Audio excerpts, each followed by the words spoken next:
Hello and welcome to the MBS Show Review and Discussion Podcast. I am your host, Sanzo, and joining me today is Silver Quill. Howdy do. Awesome. And also joining us today is Jacob.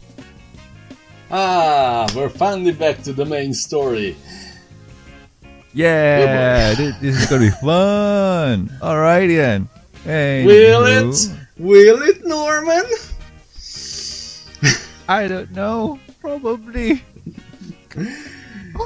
Anyway, in this issue, Sunny Star Scout and her friends hunker down to dig into Discord's past to find clues about where he could be hiding with the Pegasus crystal.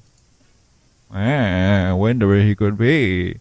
So, first impressions are in order. Silver, what do you think? Well, at the time, I was just thrilled to be back to the actual story. To finally be past some filler and get actual information. But as a stepping stone, in the story, I mean, it showed a lot of dysfunction within the group at first. And then working together, or achieving things despite a dissonance. But then we got to have a Fluttershy scene. And I'm like, okay, if you're going to make a sequel, I feel like giving cameos to the predecessors is a really good way to tackle this. So I enjoyed this entry into this year's segment. All right. Jacob, what about you? Oof. Where do I start? I'm probably gonna go on a rant right about now. Well, after 3 issues of filler, we're finally back to main story. But is it good? Well, to be honest, not really, because as of issue 2, the story is still bad because we know now that the Cresteria fell because the main villain in G5 was going around disguised as a unicorn, saying racist stuff to everybody, which made everybody else racist. And for some very convenient reason, the School of Friendship, which would have been able to resolve this whole thing, it just doesn't exist. And then, because of all that's happened, Twilight forced everybody to play nice or collectively punished everybody. Oh, and Discord is back and preparing to ruin everybody's life just to gratify his own sense of knowing better than anybody else. So, yeah. Not a good follow-up, to be honest. Yeah. God. As for me, first impressions are, I like the art. The art is awesome. Oh, Fluttershy. I like Fluttershy. Yeah, we got to see Fluttershy. Wait, what? That's it? Oh, God. So, yeah, those are my impressions. God. Oh, excuse me. Oh, bless you. But honestly, can we talk about something more fun, like Spaceball 2s? They're coming out, man. Yes, but how is this relevant to what we're doing now? Because it doesn't, and it's not doesn't involve this. Oh my god. Yeah. Let's get backtrack. Oh my god. Anyway. Oh yeah. So if you guys have not read this comic, pause here and go do so. Welcome back. So anyway, let's hop right in. So we see Sunny being really distraught, saying the nights and days blend together in endless vortex of woe. She can't take it anymore. She's in the comic and she can't take it anymore, guys. She wants to see the new Spaceball too. She's in the meta. You've metafied her. Oh, no. But Zip calms her down and says that we've been spying on. We put CCTV in Canterlot, so we're spying. We're spying on Discord. We got him. We got him covered and so on. And somehow Zip here established closed caption TV for Canterlot to keep an eye out for Discord and whatnot. And this raises so many questions. How are they doing this? What's the Like, budget they for just this? put up security cameras all over Canterlot ruins and nobody saw anyone come in after all this time. And apparently, they've been staring at the screens for days. Yeah, and what about the travel and whatnot? Oh god. So yeah, this happens and whatnot, and um, Easy here is just like ooh, cross eye mixing together and whatnot. So at the same time, they've been at this for days and they haven't found anything, and it's kind of bugging them and it's infecting them somehow. And Pip here just says, I found something, and everybody says, "Oh, what?" And she tells the guys that, "Okay, look at this scene. Take a closer look at the Discord cave 5 minutes ago and whatnot." So it was a cave, and then after that, it becomes a drawing. So what's going on? There's something going on here. So let's head toward Canterlot and let's investigate. And and there seems like there's a lot of tension going on. But mostly from Pip not wanting to go, but that's the point. So they head to Canterlot. They see one of the tiles being pried open, and they see a possum, kind of packing things up, and yeah, he's just picking up. So the guys hide before they got caught, and it seems that the Pegasi are having problems with their magic. So the possum heads away, and Sunny's magic glitch out, and yeah, it's a good thing that they didn't get caught. So they follow the possum towards God knows where, and while following, Pip is just recording, vlogging, and whatnot. And at the same time, too, Easy is having some kind of crisis that nobody's listening to her, nobody's paying attention to her because stuff, and she kind of cries out, you can't do that to me. Sorry, you do that to my new best friends. You scare him, and I'm guessing she's looking at the possum as friend, and with that scares the possum, and yeah, he vamos. And yeah, because of her screaming, yeah, the possum ran away. Hitch just says that no problem. We see that Pip was recording the whole thing, and Pip just says, "Oh, I was recording Easy," and everybody's like mad at her. But she just says that okay, no problem. Take a look at this melodrama and stuff, and they realize that, something's going on because the recording doesn't seem to be right. Like the voices are not properly sound. It just cuts in and out, and something's going on. And PP is just concerned, like, "Oh no, my footage, that's bad." And I'm gonna pause here. So, what do you guys think of the setup? Well, you pretty much breeze through about half a comic pretty quickly. It's pretty straightforward. To be honest, there's not really much meat on this comic. It's pretty bare, to be honest. Yeah, that is also true. Yeah. But Go on.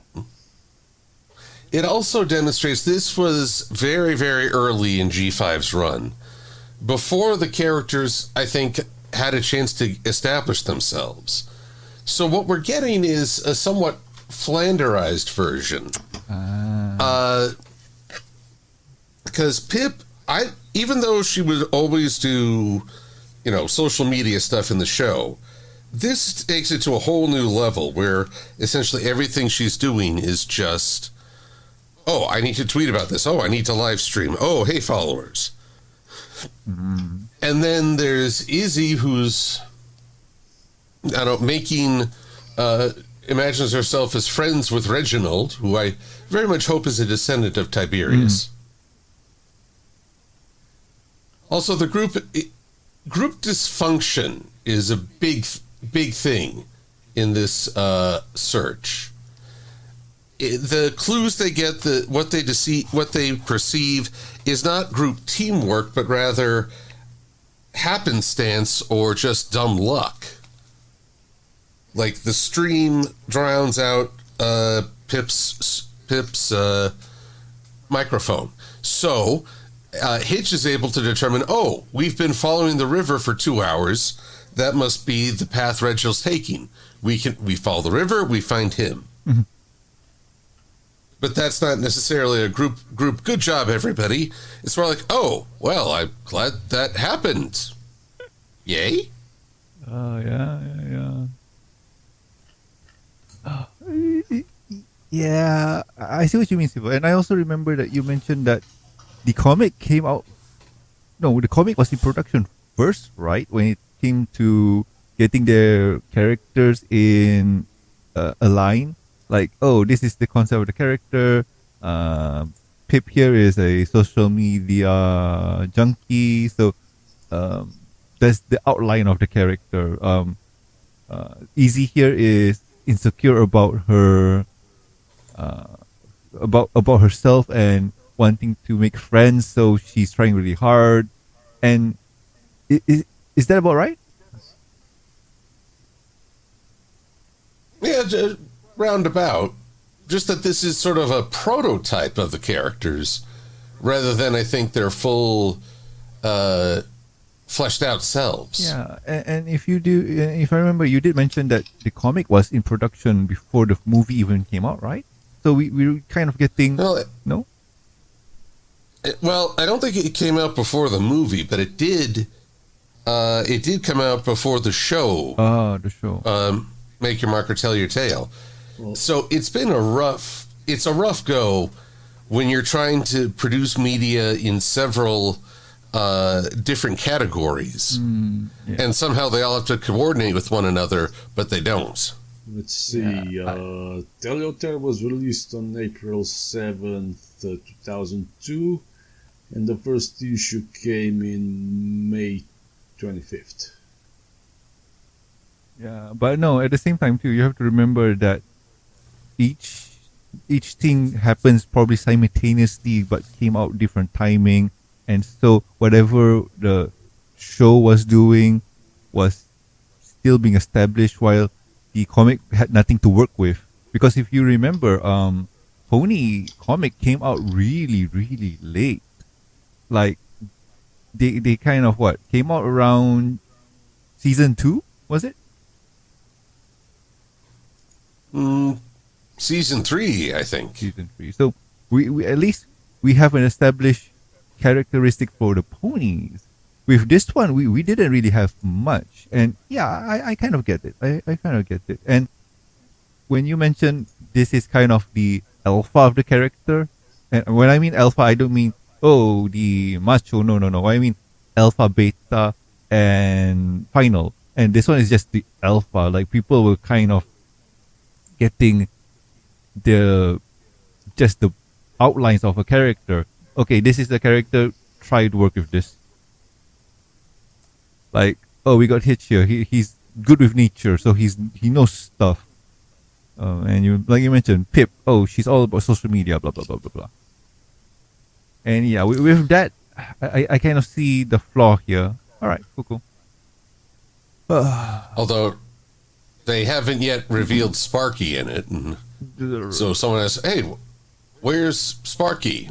The comic staff's like, what's a Sparky? Oh no! You don't want to know what the Sparky is. I even try to forget. Thank you for reminding me, Silver. They just can't escape. Oh god, no. Anyway, let's carry on.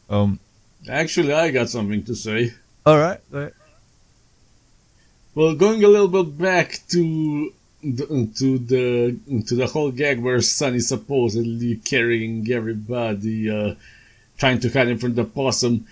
It's not so much that I don't think it's so much that Pip and Zip's magic is malfunctioning so they can't fly. I think it's trying to indicate that, well, Sandy's wings that are made of magic is apparently, well, you can't hear the wind beat from it.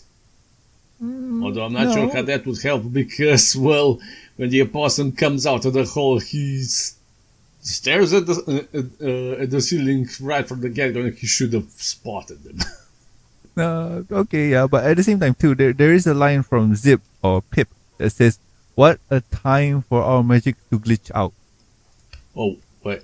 Oh, right. I don't know. How could I miss that? That was dumb.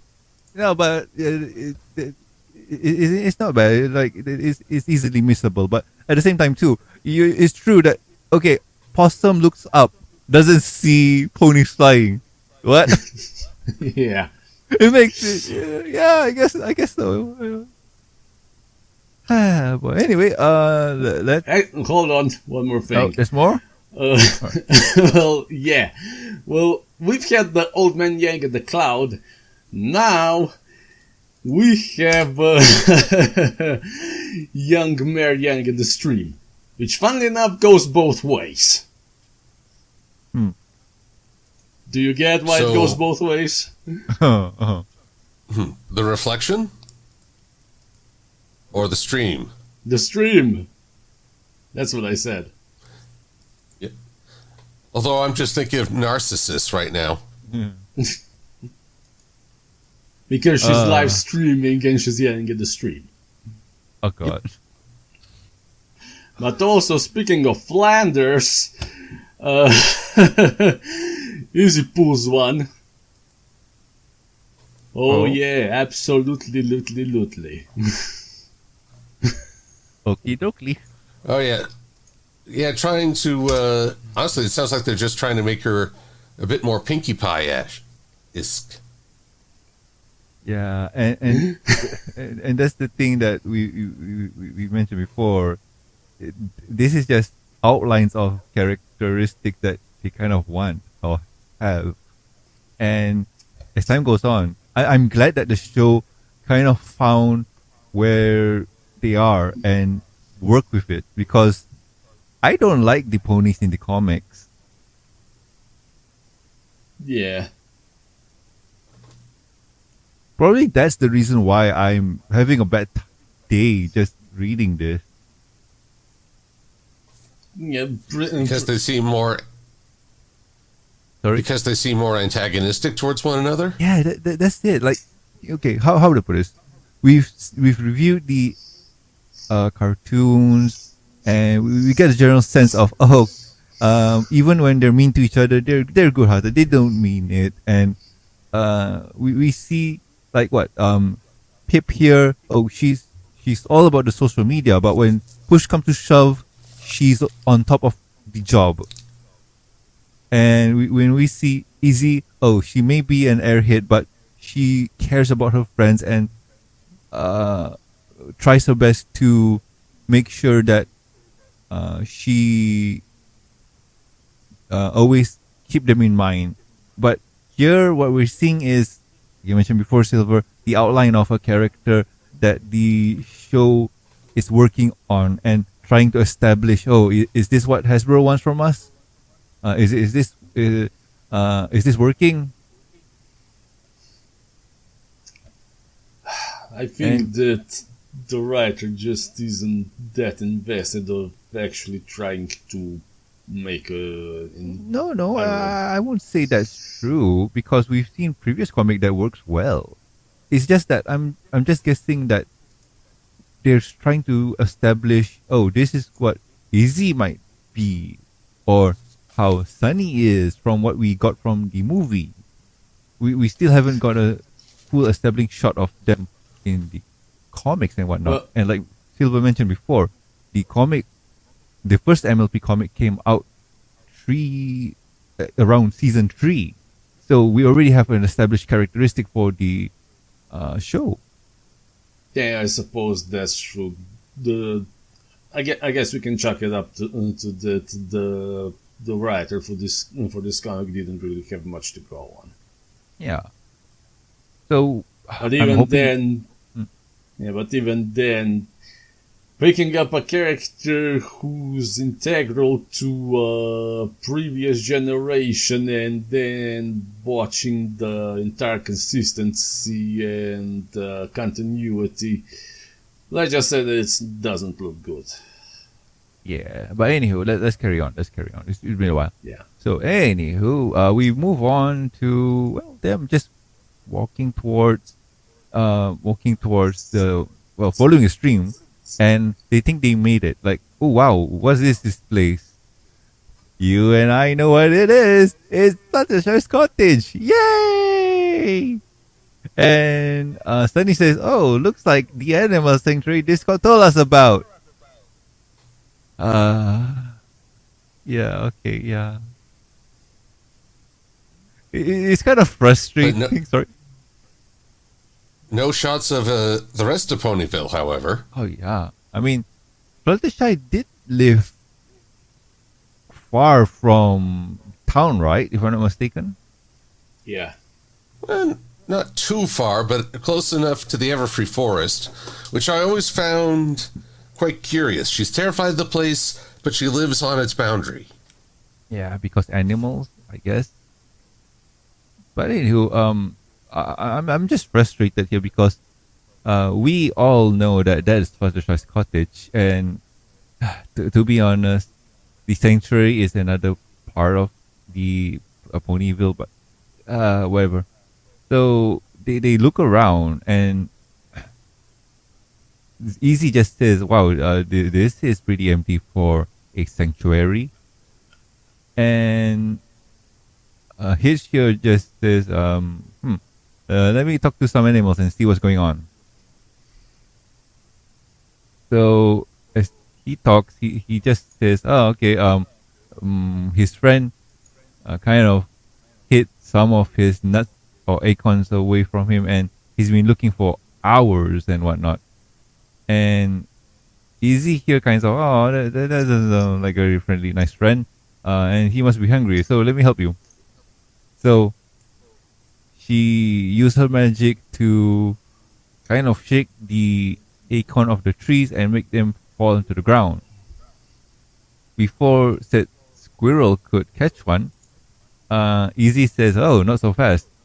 Let's do a trade. Nuts for information." And so trade happens. Squirrel showed them a hidden underground lair in the basement, which, to be honest, are we even surprised that Fluttershy doesn't? Sorry, are we even surprised that Fluttershy has a basement?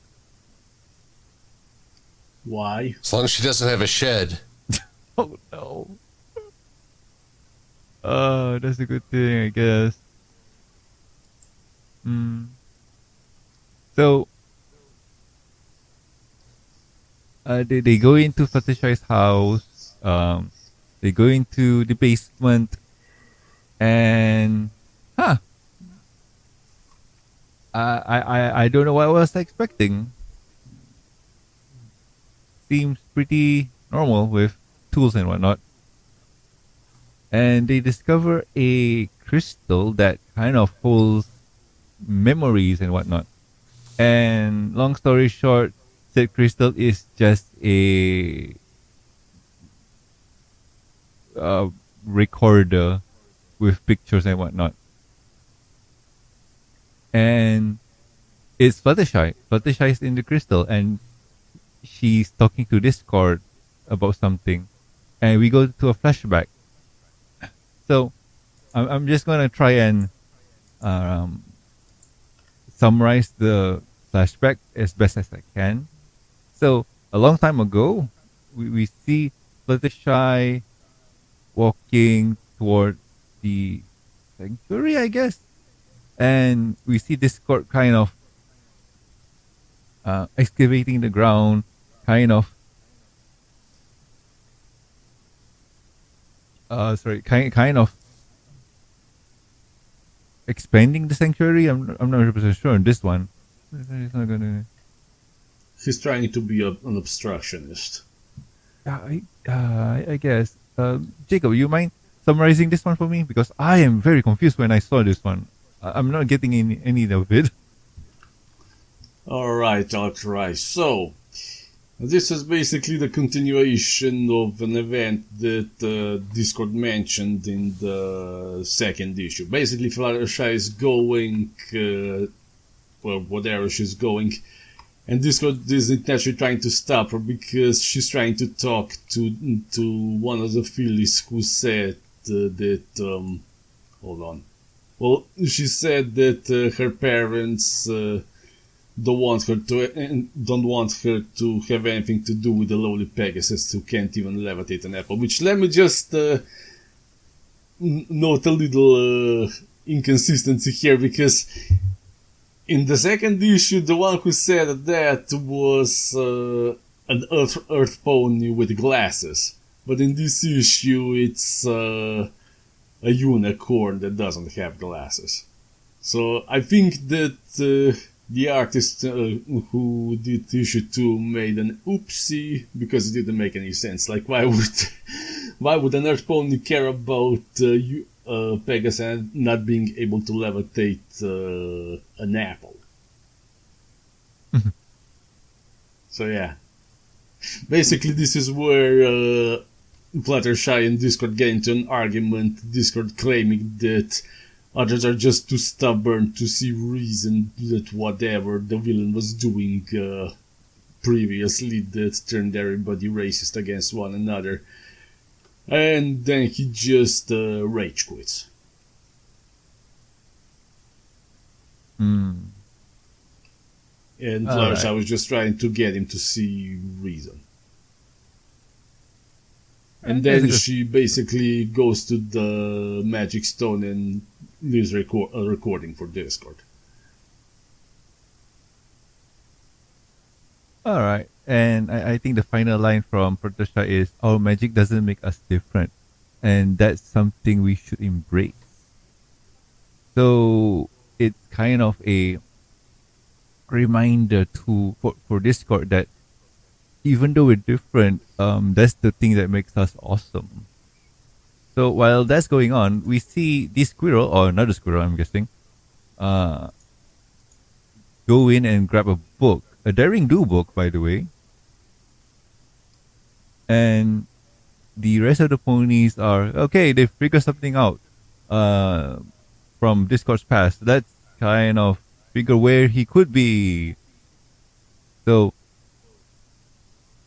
we cut to Discord and the squirrel giving the book, and Discord kind of giving a side eye to Tiberius. Was it Silva? No, this is Reginald. Reginald. Tiberius was Luna's pet. Reginald, okay. So giving a side eye to Reginald, saying, you almost blow a plan, and so on. And he has the plan, and he's almost going to kind of put the plan into action and make sure magic doesn't exist anymore. Ha ha. And he holds the book called, let me zoom in, Daring Do and the Curse of the Ballistic Caves. Basaltic caves. As in basalt. Basaltic. Alright, Basaltic Cave. So, I wonder what that could be. And comic ends to be continued. So In other words, the squirrel was actually a rat the whole time. They're rodents, so they're related somehow. Oh boy. So anywho, Silver, what do you think? Well, how best to put it? It is the start of characters, but not them being fully fleshed out. But it does highlight one of the greatest strengths IDW Comics had in G5. Unlike the show, which was limited in what it could reference from G1, or sorry, G4, the comics had the legal rights to still make the characters. So if there was ever anything that could bridge the gap between generations, it was IDW. And I'm sorry they weren't able to lean into that more. But as its own piece, it doesn't necessarily move the story forward in the sense of getting the team closer to their goal, but it does supply them with ammunition for the climax. And that's So we'll have to wait and see. Plus I'm a big Fluttershy fan, so I ain't complaining. yeah, same here. And yeah, I just remembered something that you mentioned, and I'll probably share that when I do my part. But Jacob, what about you, man? Honestly, still not good. I mean, the plot's finally moving forward, but well, it should have happened like 3 issues ago, but things have not really improved much, to be honest. And aside from all the troubles that we already mentioned, from not so clear characterization of characters to obvious things, it's not really gonna improve anytime soon. All right. And as for me, overall, I like the art. The art's pretty awesome. It looks good, and the story, it feels like it's filler and whatnot. And I think we already mentioned about the characters, and we've talked about it till death. So no point of me repeating that. And the the flashback was pretty cool, but Jacob did have a point about the pony that's saying it was a earth pony with glasses, but we got here a unicorn. So it's like, continuity error. Oh well. And yeah, I remember what Silver mentioned before, and yeah, Hasbro or the show doesn't have the right to put in G4 characters into G5, and that's because of Discovery, right, Silver? Yeah, I believe Discovery tried to make a claim, and that just threw a wrench in just about everything. Yeah, and because of that, cool concept and ideas for the show was kind of put to a halt. But at the same time too, the comics has so much freedom to work with. Like if they planned that, hey, we could use those ideas and put it into the comics, it would have bridged the two worlds better. We could have at least established of what the heck is going on. And we could have just gotten more fans into G5 through the comics. But alas, we didn't get that. Instead, we got this whole segment of us moaning and just complaining about the comics, which is unfortunate. But I do like the art. This story is okay, and stuff. Oh well, those are my thoughts. You guys want to add anything more, or are we good? I like the cover. Okay, Twilight's looking a bit haggard or desperate, but past and present. Mm-hmm. I'm all for it. Yeah, I just noticed the bag under her eyes. She looks tired. Yeah, I wasn't a fan of that in the final episode of G4. Bags under the eyes didn't make everyone look older, it just made them look tired. True. But to be honest, right? Okay, let's put this let's look at this and ask questions and put a bit of pony logic into this. What happened to this world that two major alicorns couldn't really solve the problem? Three, if you want to be exact. So you have Twilight. She has a problem, and she has to do stuff that kind of screws with magic. But what happened to Celestia, Luna, Cadence, and if you want to overreach, Cadence's daughter, what was her name again? Flurry Heart? Yeah, Flurry Heart. What happened to them? Couldn't she help? Couldn't they help? I'm sorry, Norman, but I've never heard of those characters before.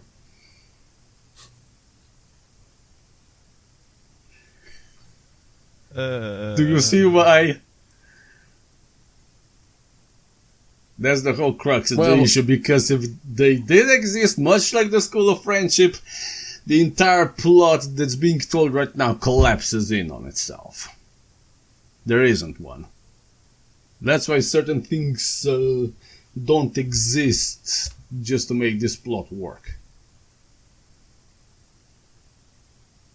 That's why there's so much inconsistency and lack of continuity.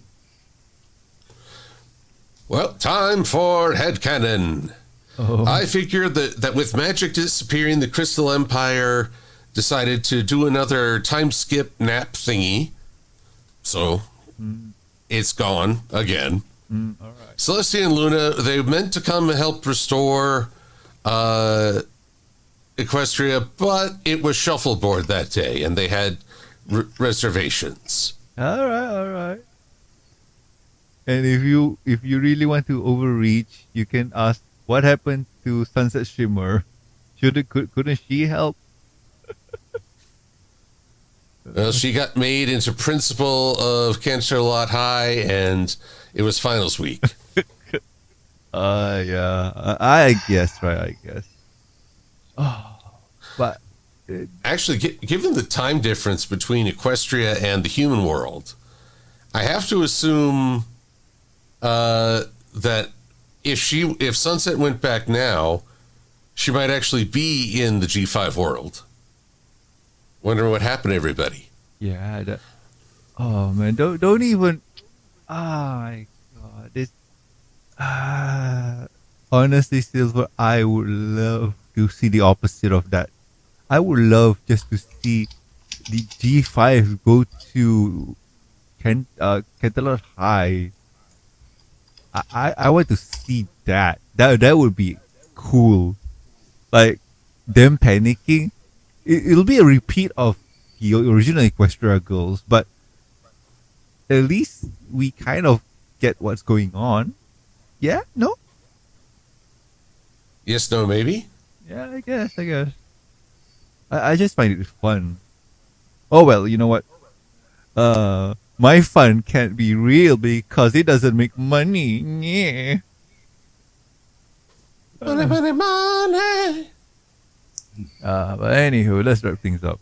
If you guys at home have any questions or suggestions for the show, you can contact us at thembasshow@gmail.com. You can also reach us on the Twitters. The show's Twitter account is at MBS Show, and my personal Twitter account is at Sanzo. Silver, where can the good people find you? Look to YouTube, DeviantArt, Twitter, and Blue Sky for MLP Silver Quill, and ye shall find me. You'll also find links to my Ko-fi and Patreon to help support after the fact. And, well, it's a little bit ways off, but you can also look for me in Milwaukee at Ponyville Cider Fest. The weekend before Thanksgiving. Oh, Milwaukee? Wait. If I'm not mistaken, Ponyville Cider Fest, wasn't it in Texas? Nope, that's HarmonyCon.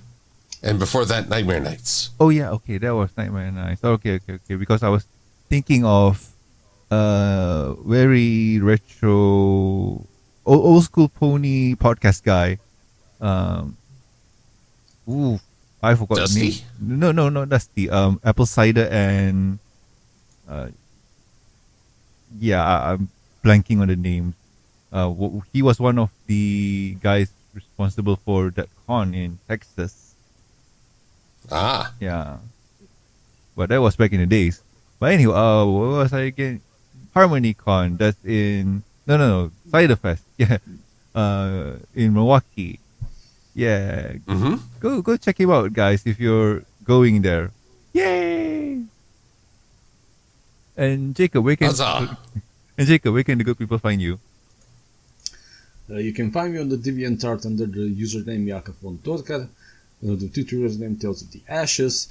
If you're interested in reading the story Tom Horizon, you can find it on filmfiction.net. And if you're interested in reading an original story featuring anthropomorphic animals in medieval fantasy setting called Tales of the Ashes, you can find it on the talesoftheashes.com. Awesome. Go do so, guys. Also, please subscribe and rate us on iTunes, YouTube. Don't forget to press the bell icon to stay up to date. And links will be in the show notes. If you'd like to support the show, you can do so at patreon.com/MBS show. With every support, you get a week's early access to review and discussion podcast, exclusive and deleted content. And a huge thank you from me. Okay, about the thank yous, I would like to thank Jacob, Lucky Knight, and Master of Lag. Thank you so much, guys. You are awesome. Anyway, I have been Norman Sanzo. I am Cecil Quill. I'm Jakob. And we'll guys catch you next week with another fun episode of the MBS show. See ya! Adios. Bye-bye. Oh no, that's this comic.